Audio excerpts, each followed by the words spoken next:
Thank you, Mr. Chairman. Before I ran out of time with the last question, we were talking about the NPRA rule, and you had started to detail the consultation that had gone on, the numerous meetings. The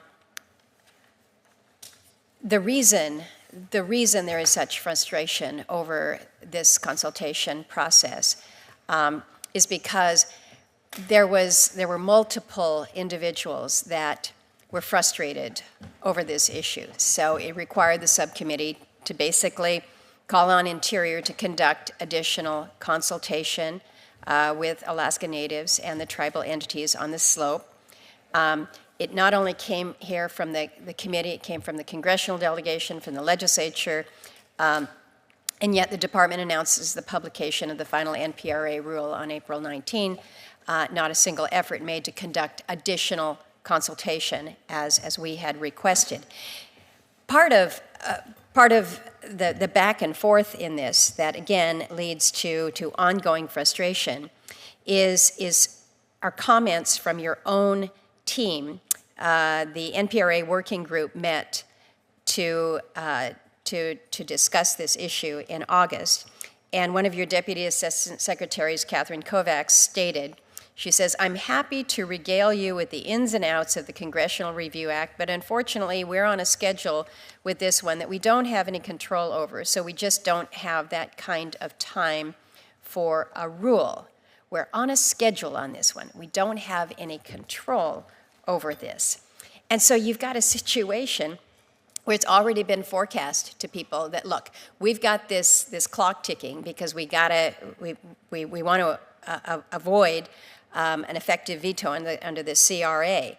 How can this be considered meaningful consultation if your own department is effectively sabotaging it before it even begins? I can't believe that it's appropriate for somebody within the department to basically say, this consultation is just kind of a check-the-box exercise that we have to get behind.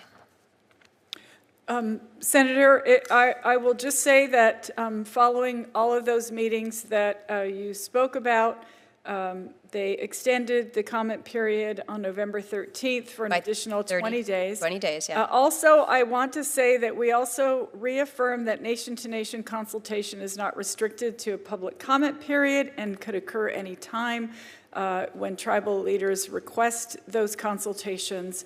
I also would like to offer tribal engagement, a fact sheet. We can list for you all of the tribal engagements that we had, detailing that engagement for the record, if that would be helpful as well. Is it not correct, though, that 8 times you were asked by various leaders from the North Slope region for meetings? It came all the way from Alaska to Washington, D.C. to specifically meet with you, only to have their request asked. I know that that's a fact because our offices tried to get meetings for our constituents when they traveled 5,000 miles to come and see you.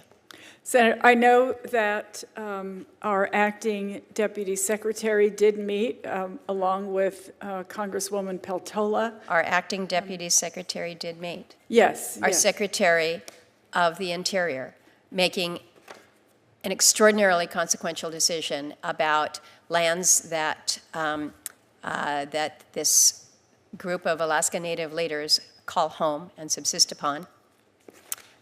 Were denied meetings 8 times. Let me ask about the department took an additional 18 days to publish the final rule in the Federal Register. I'm not sure why.